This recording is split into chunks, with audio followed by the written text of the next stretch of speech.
एक मिनट उभा रहेगा तुम्हें हमारा निवेदन लेवा 1 मिनट उभा रहेगा।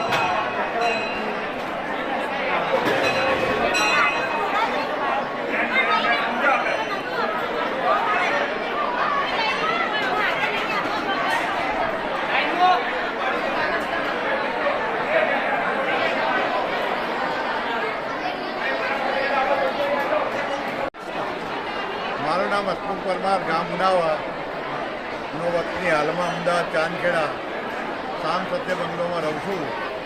માતાજીની અસીમ કૃપાથી, માતાજીના પૂજવાથી, માતાજીની ઉપર શ્રદ્ધા રાખવાથી મારી બધા કામો થયેલ છે। માતાજી ઉપર મને બહુ ભરોસો છે। આજની તારીખમાં પૂનમ, મોટી પૂનમ હોવાથી મેં મારા તરફથી માતાજીનો પ્રસાદ આપેલ છે અને આજે હું બધા ભક્તોને જોઈને બહુ ખુશ થઈ ગયો છું અને અહીંની આજની પબ્લિક અને માતાજીના ધામમાં જે આવ્યા બધા તે બધાનો હું ખૂબ ખૂબ આભાર માનું છું।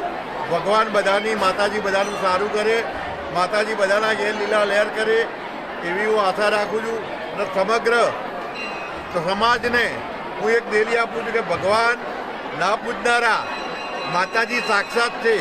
માતાજી એ બધાના હોય, માતાજી એવું નથી, લોકો કહેતા હોય કે માતા નહીં, પણ માતા છે। આપણી જનેતા એ આપણી મા હતી, બરાબર? તો આપણી મા ના હોય એટલે જે અંધશ્રદ્ધાળુ રહ્યા એમને હું કહેવા માગું છું કે આ સૃષ્ટિ પર માતાનો વાસ છે અને માતા ઉપર તમે શ્રદ્ધા રાખશો તો તમારા બધા કાર્યો પૂરા કરશે માતાજી। એવી હું સૌને અભિનંદન આપું છું। આજની તારીખમાં મને જે લાવો મળ્યો અહીં ધામ પર એ બદલ હું ખૂબ ખૂબ આભાર માનું છું બધાનો। જય હિન્દ, જય અસ્તિમાં, જય ભવાની।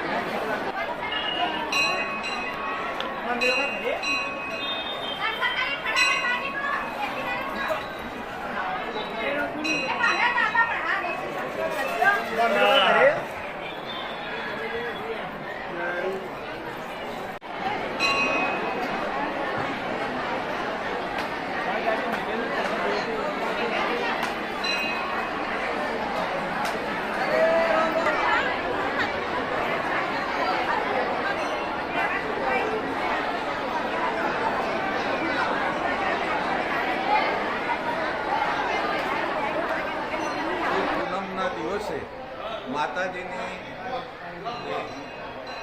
મંદિરે અઢળક વસ્તી આવેલી છે।